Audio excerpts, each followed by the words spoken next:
So for people who don't know, this video is by a girl who calls herself Superwoman on YouTube, has, I think, 5 million plays at the time of recording this, and it's called a geography class for racist people. Let's set it up. If you're gonna be racist, at least do it right. And look at this comment under my YouTube video. Go back to your country, you terrorist Paki, Afghan Indian Muslim slut. Notice something? This entire video, this is important, is predicated on a YouTube comment without an avatar or any likes. Without a hint of irony, she included that. It says 0. Not even 1. Not even 2. 2 would be +2 from 0. With all kinds of misspelling, so he knows like some 13-year-old.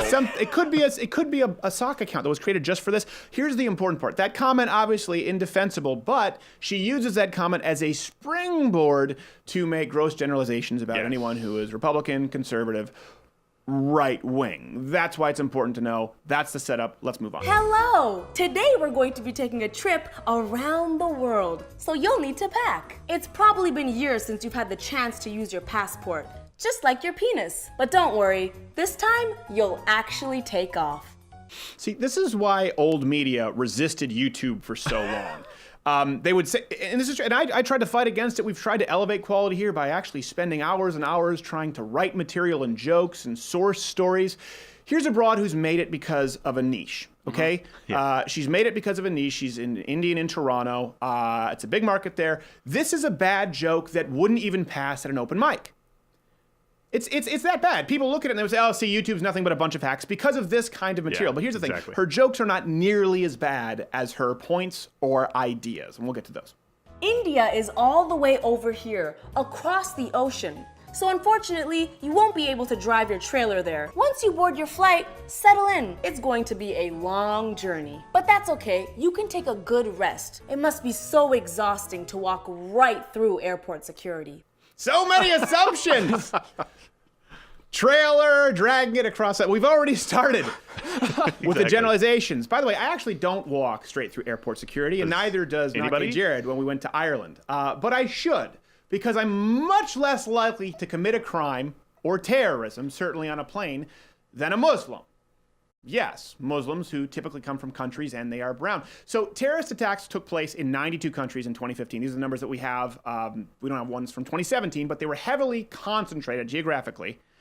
More than 55% of all the attacks took place in 5 countries: Iraq, Afghanistan, Pakistan, India, and Nigeria. And 74% of all the deaths due to terrorist attacks took place in 5 countries: Iraq, Afghanistan, Pakistan, Nigeria, and Syria. 450 out of 452 suicide attacks in 2015 alone were by Muslim extremists.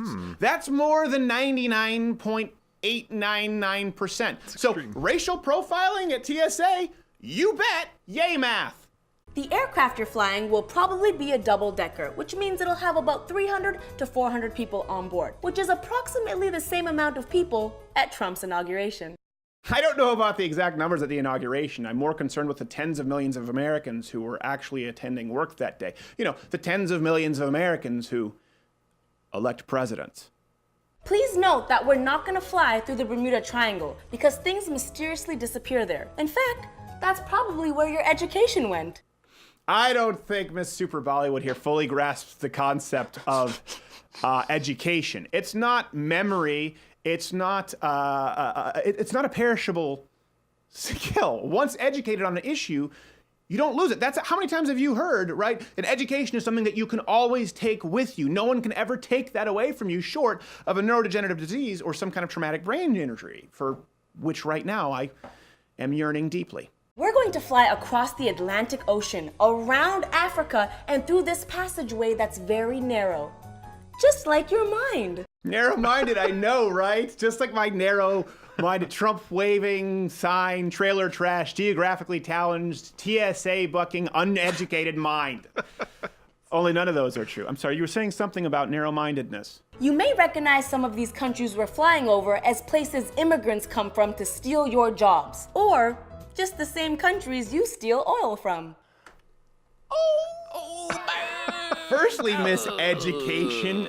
Don't unphrase in a preposition. It makes you sound as amateurish as your jokes. I know people are going to argue with me on that. Second, I think you need to educate yourself on the concept of stealing. Hint, it's not importing almost $2.9 billion barrels of crude oil for a price between $30 and $50 per barrel in 2016. That's a lot of money. Also, I think if you're talking about stealing oil, you should learn what a war for resources look like. Historically, it's typically conquer the area with resources, namely the oil fields. Once secured, you create a perimeter around the oil fields, kill anybody who comes near the oil fields, siphon out the natural resource, and move on to the next oil field. You don't pack up and leave like we did in Desert Storm just a couple weeks after fighting, or withdraw from Iraq as we did in 2011 to let ISIS capture the oil fields. Seems to me like you need to steal an education. Once we reach our destination, you'll notice that India, Pakistan, and Afghanistan are actually 3 separate countries. Oh, I know this people are going to say this is trivial. This is such a Canadian leftist pseudo-multiculturalist affectation, right? Listen, I'm from Montreal. I don't say Montréal in English. And it's not because English people are stupid. It's because they know it is Montreal. Pakistan, Afghanistan. But then she says India. Why not Bharat? They don't necessarily say India. You put the accent to try and note proper pronunciation, but you're just an idiot. Plenty of countries have different names in their native tongue than we use in English. Notice countries like España, Deutschland, Österreich, and Hungary. You've never gotten it right, Hungary, so don't expect me to get your name right. When you land and are going through customs and they ask for your occupation, make sure you say trash can. And when they ask your date of birth, be sure to say 3000 BC. You effing caveman. I mean, I hate to say someone who I disagree with is just not funny. That's not the argument. Hopefully the argument of ideas, sure. You can take that here. But saying, you're a trash can, you're a caveman. I mean, is this not an example of third grade writing? What? I bet your dad's occupation is a trash can. Burn! You're not allowed at the cool kids table. By the way, you mentioned cavemen, miseducated, 3000 BC. You're off by nearly about forever. Scientists say millions of years ago, up until 7500 BC, that's what cavemen started doing long distance trading. So I guess you could say you missed it by that much. And I know what you're thinking. It probably smells like curry. No, I was not. This is not. I did not think that India smells like curry. No. We would never make a gross generalization about an entire country based on a stereotype. I would think it smells like human shit, because people poop in the streets in India. 50% actually poop out in the open in India. So I would never make a stereotype based on a generalization based on stereotypes. I would make it, however, based on verifiable statistics. 50% in the streets, human shit. You'll notice right away that India is full of beautiful sights and culture. The only sights I can think of are the people in the streets, just all over.